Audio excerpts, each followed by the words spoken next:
Essas buscas realizadas, como é que a polícia chegou até o nome do senhor Tiago Fontes? Eu não sei se você está conhecendo esse canal agora, eu queria até pedir para que você se inscreva. Ative aí o sininho para estar recebendo as nossas notificações. Se você também quer nos ajudar, quer nos apoiar, dê um toque aí no botão curtir. O meu nome é Beto Dias. Esse é o canal Beto Oficial. E eu conto com você.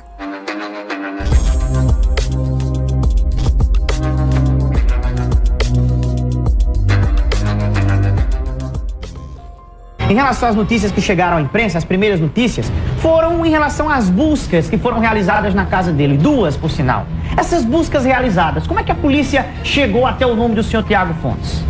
Bruno, nós vivemos nessa investigação 2 momentos. Um primeiro momento em que envolveu todas as forças de segurança, ao qual eu agradeço ao Corpo de Bombeiros, à Polícia Militar do Estado da Paraíba. Esse primeiro momento estava em busca de um corpo, de uma criança desaparecida. Agora, hoje, nós vivemos uma segunda fase, uma fase exclusivamente investigativa. Nesse primeiro momento, foram realizadas buscas na residência do suspeito em busca de um corpo, especificamente o corpo de Ana Sofia. E nada foi encontrado. Foram utilizados cães treinados para detectar cadáver ou até mesmo o rastro do cheiro da criança e nada foi encontrado. Mas, nesse segundo momento, nós passamos a focar especificamente no trajeto percorrido pela pequena Ana Sofia, utilizando-se das câmeras de vigilância das cercanias da avenida principal do distrito de Roma.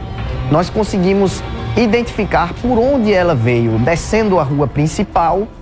Nós conseguimos firmar o ponto exato onde ela foi registrada pelas câmeras pela última vez. Ô doutor, em relação às buscas, para daqui a pouco a gente avançar nas imagens, o que chama a atenção da expertise policial foi o comportamento do senhor Tiago em relação a não colaborar com a investigação. Ele tentou destruir provas quando a polícia estava realizando as buscas, doutor? Sim, perfeito. Ele não só tentou, como conseguiu. Nessa segunda fase da investigação, como eu estava explicando, foi realizada uma nova busca e apreensão, que foi amplamente divulgada pela imprensa, e foram apreendidos diversos aparelhos celulares, como também notebooks e tablets. E dentre esses aparelhos celulares foi encontrado um escondido na residência do sogro dele, embaixo de um móvel na cozinha. O celular estava em modo avião e formatado. E nós temos informações técnicas que serão juntadas aos autos de que essa formatação foi realizada justamente contemporânea ao período da primeira busca e apreensão na residência dele. Ou seja, ele ali já estava se desvencilhando de provas, já estava fazendo artimanhas para tentar dificultar o trabalho da polícia. O que já daria motivo para solicitar a prisão dele por atrapalhar a investigação. Perfeito.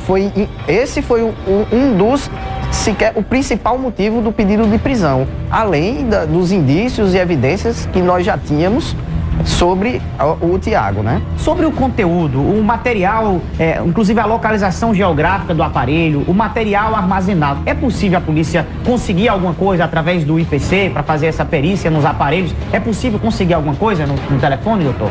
Então, Bruno, como eu te disse, o aparelho foi formatado por uma questão técnica e o segredo da investigação. Nesse momento é melhor nós não nos pronunciarmos sobre esse fato. Eu peço a sua compreensão, a compreensão dos telespectadores. O senhor fala que não for permitido dentro das suas limitações. Faz parte da estratégia da investigação e também nós temos que, aqui nesse pronunciamento, estar atentos aos mandamentos legais, né? A lei. Já em relação à questão dessas imagens aqui, coloca outra imagem, eu queria que o senhor observasse aqui bem as imagens, é a outra aqui, que tem os tracinhos, que a defesa dele, que é exatamente na frente da casa do senhor Tiago. Não é essa, é essa daqui, né? A casa exatamente na rua do senhor Tiago. Perfeito, perfeito. Pronto, essa imagem aqui é a última imagem da Ana Sofia na frente da casa do senhor Tiago.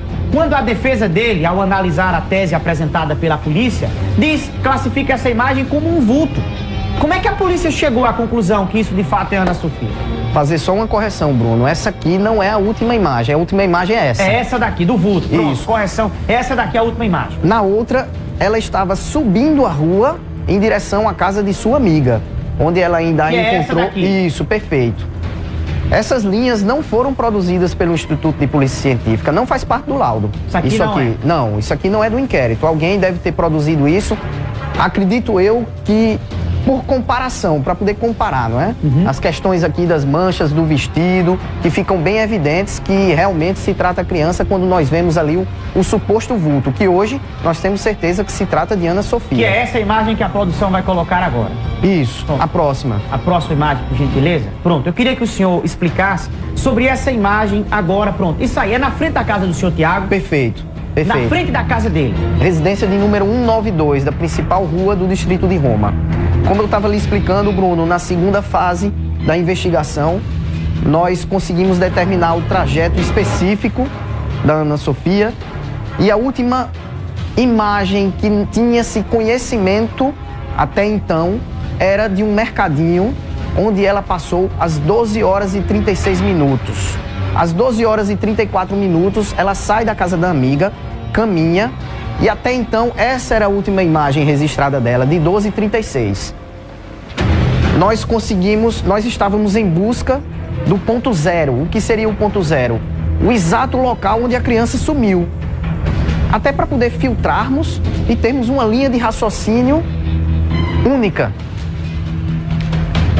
À medida que nós fomos fechando os espaços por meio de depoimento de testemunhas oculares, pessoas que viram a criança passando... Que confirmam essa imagem aqui. Que confirma que Ana Sofia passou e chegou em frente à casa de Tiago. Nós temos 5 pessoas. As pessoas afirmam isso no inquérito. Afirmam isso. 5 pessoas viram Ana Sofia caminhando até a frente do imóvel. Olha aí, para quem está em casa agora nos acompanhando, o delegado está afirmando aqui, e obviamente que ele tem a segurança disso, porque vai apresentar à justiça que além dessa imagem aqui, que é a última imagem na frente da casa do senhor Tiago Fontes, ele também conseguiu 5 pessoas que afirmaram. De fato, Ana Sofia passou na frente da casa do senhor Tiago, como essa última imagem mostra.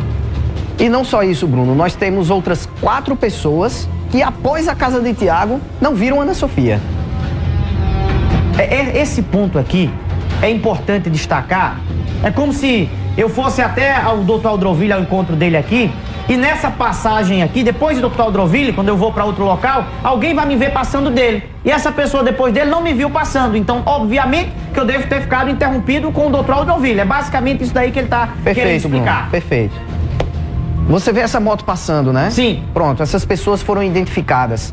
Todos os veículos que passaram na rua, nesse horário, foram identificados, seus motoristas ouvidos, e todos eles apresentaram para onde foram, o que estavam fazendo. Isso não foi informado até o presente momento, certo? Para ninguém. Estou informando aqui agora para você. Olha aí, mais uma informação de novidade do caso. Todos esses motoristas foram identificados, qualificados e ouvidos em depoimento testemunhal com compromisso judicial de falar a verdade. E as informações que eles prestaram foram checadas e confirmadas. Nenhum deles teve contato com Ana Sofia. Em outras palavras, Ana Sofia não entrou num carro. O carro do senhor Tiago, ele foi periciado. Inclusive, houve uma informação, doutor Aldroville, nacional, de que o sangue foi confirmado dentro do carro, etc e tal. O que atestou aquele laudo? Só fechando, para deixar bem claro, Bruno, dando continuidade. Sim, Ana Sofia não entrou em nenhum carro no trajeto da casa da amiga até aqui. Ela não entrou em nenhum carro. Todos esses motores foram ouvidos. Inclusive, o suspeito foi à procura dessas 2 pessoas que passam na moto para saber o que eles viram. Quer dizer que ele quis interferir também no depoimento de testemunhas? Perfeito. O que é mais um motivo de se pedir a prisão. Além de apagar o aparelho celular, ele foi atrás dessas pessoas. Ele foi atrás dessas pessoas. Qual era a preocupação dele em querer saber o que é que as pessoas afirmaram? Que preocupação ele tem? Ele fez uma pergunta bem clara. Vocês viram a menina? E o rapaz, não. Porque isso aqui, Bruno, é um fato do cotidiano. Se Ana Sofia não tivesse desaparecido, é um fato corriqueiro do dia a dia. Esse senhor, ele passa todos os dias aqui, subindo e descendo 4 vezes. Ô, doutor Aldroville, na residência do Tiago, quem é que mora com ele? A esposa, uma filha de 14 anos, um bebê de 2 anos e frequenta bastante uma senhora, uma empregada doméstica, que exerce a função de babá. De babá. Essas pessoas foram ouvidas e não colaboraram no sentido de alguma informação que ajudasse a polícia? Todas as pessoas foram ouvidas, inclusive a babá e as suas filhas, que eventualmente frequentam a casa. Essa senhora, essa babá, antes de entrar para ser ouvida, na primeira fase da investigação, e estava-se em busca de um corpo, foi coagida por Tiago. O Tiago coagiu, mas doutor, a prisão desse camarada é necessária. Já era por tudo que o senhor está dizendo, tentando coagir testemunhas, atrapalhando a investigação, e vocês ainda foram cautelosos ao pedir a prisão dele. Porque nós temos uma responsabilidade social dentro de nossa função, Bruno. Nós sabemos que o segundo bem jurídico mais valioso de um ser humano é a liberdade. Nós não estamos aqui em busca de mídia, a Polícia Civil não está em busca de responsabilizar qualquer um. A Polícia Civil está em busca de apresentar a verdade. E essa é a verdade, Bruno. Quando a babá estava para entrar na sala, o Tiago tinha acabado de ser ouvido e a abordou e disse: "Não diga nada." Ele abordou ela, não diga nada. Dentro da delegacia. E aí, Paraíba? O que é que esse homem tem a esconder? Alguma dúvida para quem ainda estava? As pessoas embriagadas com a tese do Dr. Marcos Alane, que nada o cliente dele tinha a ver. Vocês estão ouvindo aqui o que o Dr. Aldroville está explicando? De toda uma história, com início, meio e fim, de diversas passagens do senhor Tiago, passagens essas que levantam suspeitas. Ele falou aqui da tentativa dele em atrapalhar as investigações, da questão da prova técnica das imagens, da tentativa dele em apagar os dados do telefone, de se preocupar com o que as pessoas afirmaram. Então, qual a dúvida disso? Doutor, eu te pergunto, qual era o relacionamento dele com a menina? Havia alguma proximidade, alguma coisa? Eu pergunto ao senhor. Pois não, Bruno, deixando bem claro. Algumas pessoas até ventilaram, mas a polícia demorou muito a pedir um mandado de prisão do suspeito. Eu queria deixar bem claro que todos esses fatos não aconteceram da noite para o dia. Foram fatos que se sucederam ao longo do tempo, ao longo de dias e de semanas. E como eu disse, nós temos uma responsabilidade, um dever funcional e temos consciência que estamos na linha certa. Sobre a vinculação do suspeito com a vítima, ele conhecia Ana Sofia. Convivia? Ele indiretamente convivia, pois o seu sogro tinha uma casa alugada para a família de Ana Sofia. Inclusive, esse mesmo sogro, após ser ventilada a possibilidade de Tiago ser o suspeito, com raiva da família, pediu a casa de volta. Isso é só um fato relevante, porque o Tiago sempre frequentava a residência do sogro. E como os imóveis ficavam um de frente para o outro, ele via o que se passava na casa de Ana Sofia. Ele tinha informações sobre as relações interpessoais entre Ana Sofia e suas irmãs, entre as próprias irmãs, entre as irmãs e a mãe, entre a mãe e o pai. Como é que a polícia, doutor, avalia? Inclusive, Bruno, perdão, desculpe interrompê-lo. Tiago foi o único morador do distrito de Roma a tentar depreciar a imagem da pequena Ana Sofia. Como assim? Em seu termo de declarações, Tiago disse que Ana Sofia era uma menina que vivia nas ruas, jogada, de má criação. E a gente sabe que isso não é verdade. Ele também tentou imputar a Ana Sofia pequenos delitos, como furtos de frutas, furtos de sandálias nas residências de Roma. Nós sabemos que Ana Sofia vivia numa situação de pobreza, uma criança, uma menina de 8 anos de idade, mas ela era apenas uma criança humilde, ela tinha condições de viver. Ô doutor, quer dizer que ele teve essa capacidade de na delegacia ter essa preocupação de menosprezar a pequena sem a oportunidade dela se defender e dizer que ela praticava furtos? Ele disse isso da criança? Perfeito. Logo no início dos fatos, ele dessa forma agiu e está consignado nos autos em termos de declarações. Mas por que essa preocupação dele em denegrir a imagem da criança e menosprezar ela? Que mal essa garota fazia? É como se ele quisesse tirar os holofotes em cima de qualquer suspeita para a própria criança, querendo responsabilizar a vítima pelos atos. Bruno, a gente escuta muito, né? Assim, dentro de um machismo, aquela história de uma vítima de estupro. Ah, mas ela estava vestida assim, ela estava como vestida... se a culpa fosse da vítima. Pronto. Nós Ou seja, interpretamos os fatos dessa Ele forma. podia até dizer, na minha visão, que a criança andava aprontando alguma coisa e acabou dentro disso que ela aprontava, alguém pegou ela, né? Perfeito. Poderia perfeito. ter. Como se fosse um justiçamento, algo nesse sentido. Mas aqui nós só temos uma vítima, Bruno. Chama-se Ana Sofia. Doutor, pela sua experiência policial, quando o senhor ficou frente a frente, o senhor teve a oportunidade de ouvi-lo, fazer a oitiva dele. Quando o senhor frente a frente ficou com ele, o que é que o senhor sentiu do semblante dele? Esse fato é muito interessante, Bruno, porque eu conversei com ele apenas informalmente, em 2 oportunidades. No primeiro dia que eu estive em Roma e antes da fuga dele.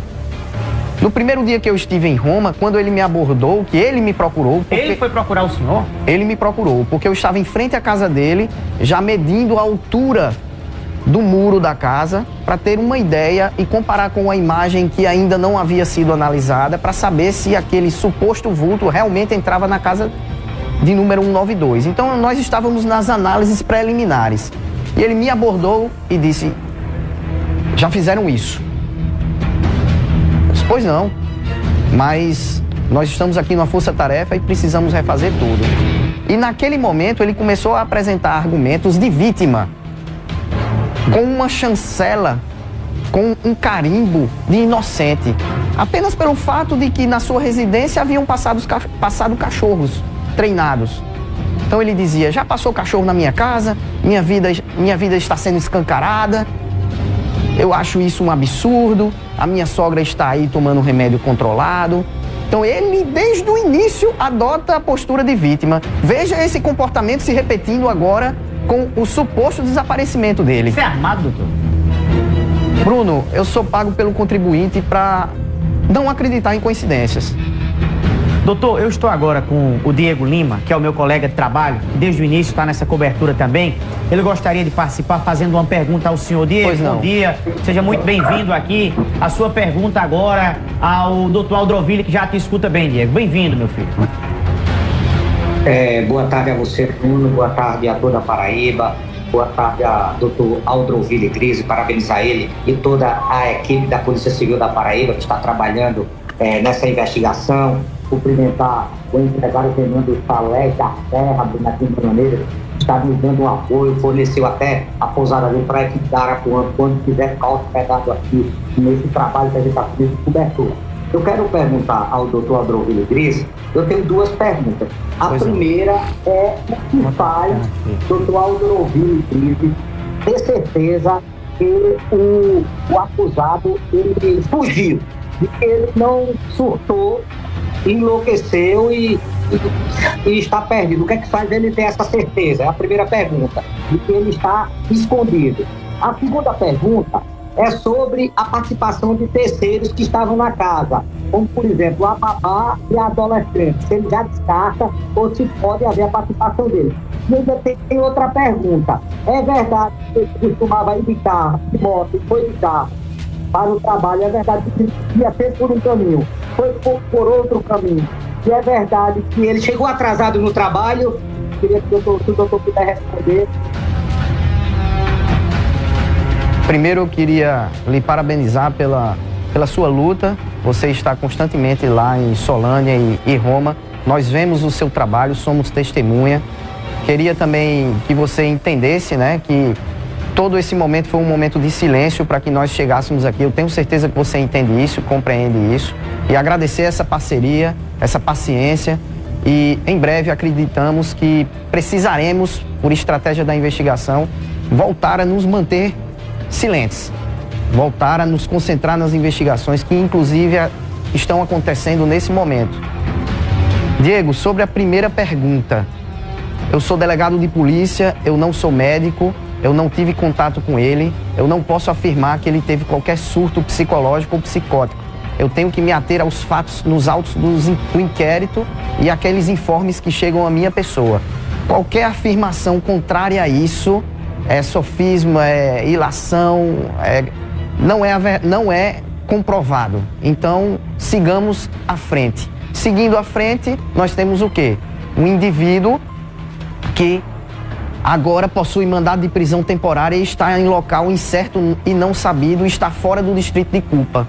Então, é um foragido. Ponto final. A sociedade paraibana tem que saber que ela possui um dever de colaborar com a polícia e informar qualquer dado sobre a localização de Tiago. Qualquer informação é importante nesse momento para que nós possamos localizá-lo e prendê-lo para poder auxiliar nas investigações.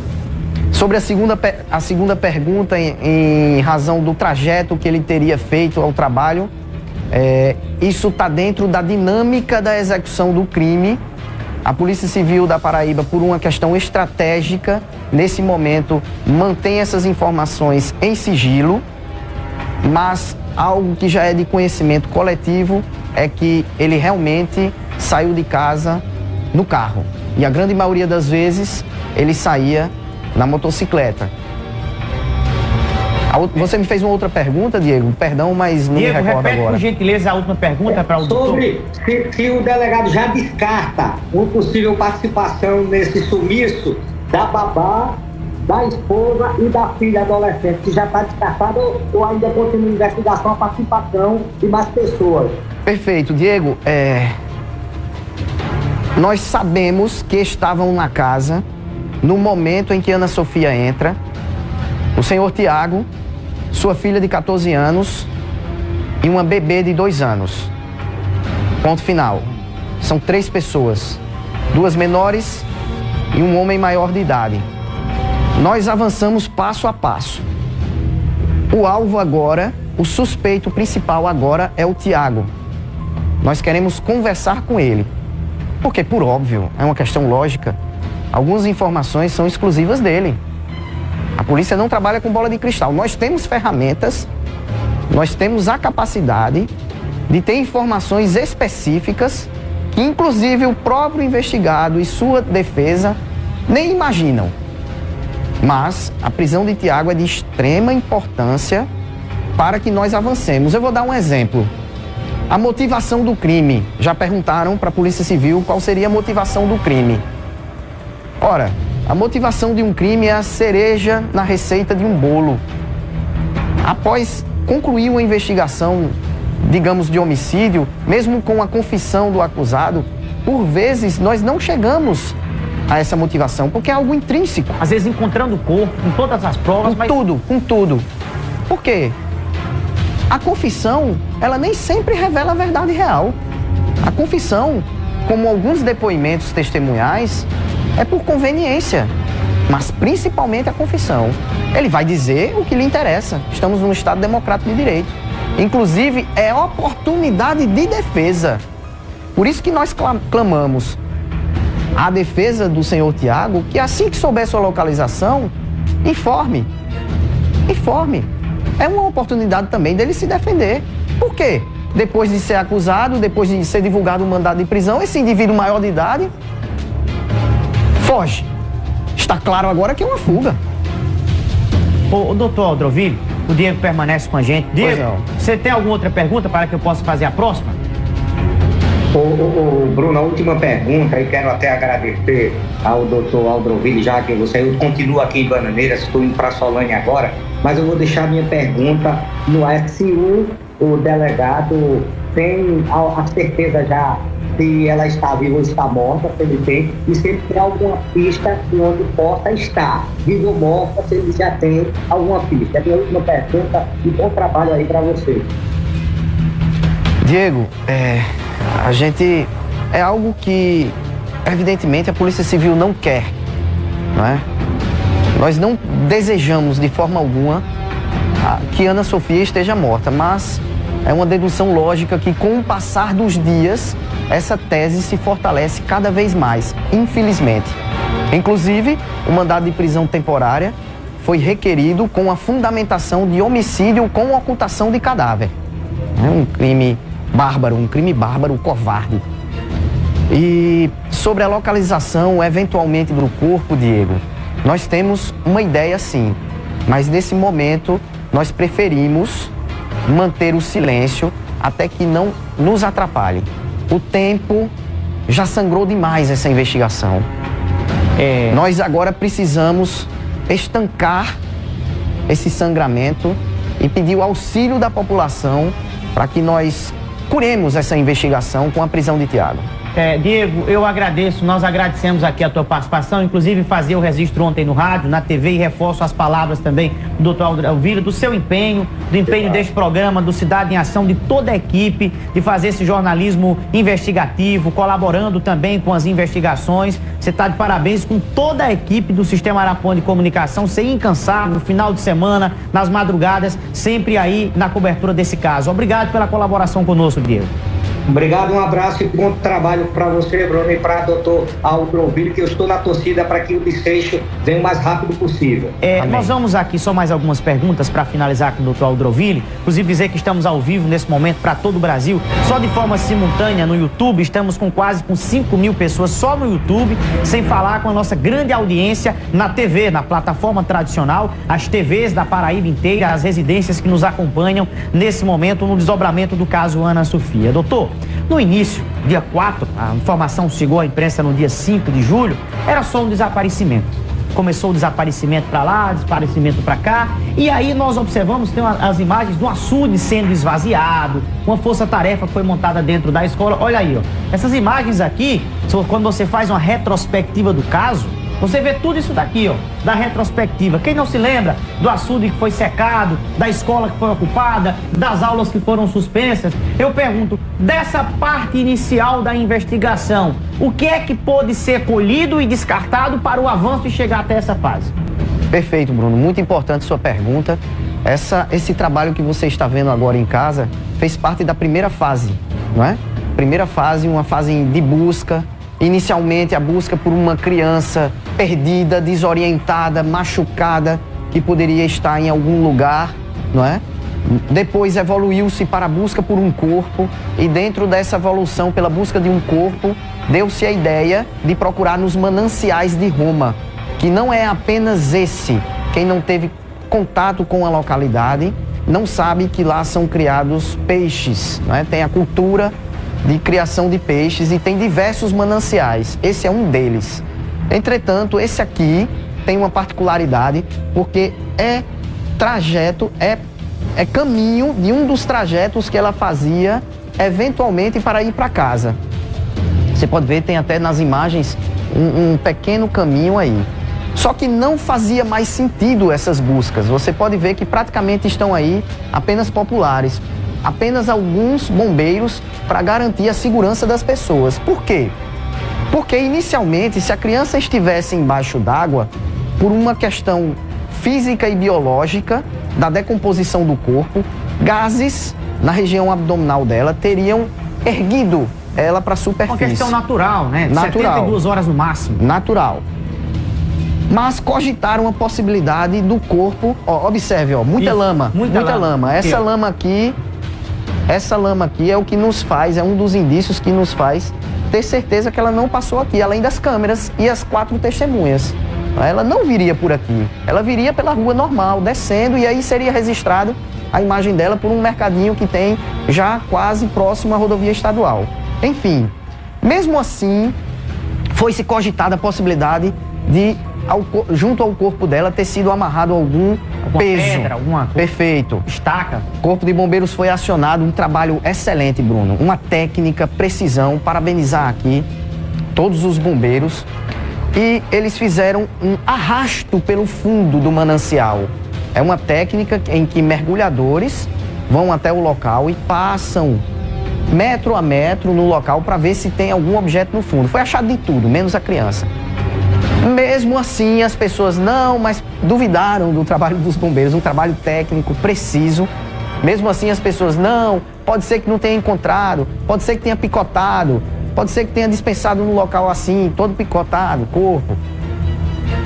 Populares deram a ideia de sangrar o açude. Como o proprietário já tinha a ideia de esvaziar esse manancial, foi permitido que as pessoas abrissem esse espaço e descesse a água. Mas os próprios bombeiros já falavam tecnicamente que aquilo não fazia sentido. Então, a cada instante, essa tese ia sendo descartada. Descartada. Se concretizando.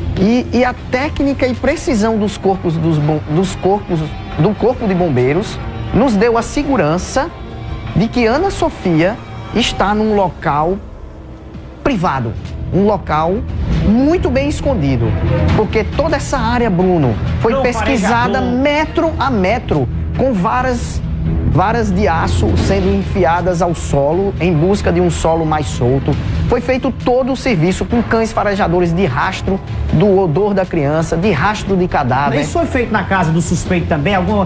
Debaixo do cimento? Tudo foi feito nas paredes? Também. Isso mostra que, eventualmente, dentro daquela dinâmica do crime, Ana Sofia ficou ali provisoriamente. Olha, nós já estamos aqui encaminhando para o final da entrevista. Nós temos agora 4.900 pessoas apenas no YouTube. Inclusive, eu queria abrir para pelo menos uma pergunta, contemplar os nossos telespectadores das redes sociais de todo o Brasil. De onde é que você está acompanhando agora o nosso programa? Apenas uma pergunta do YouTube.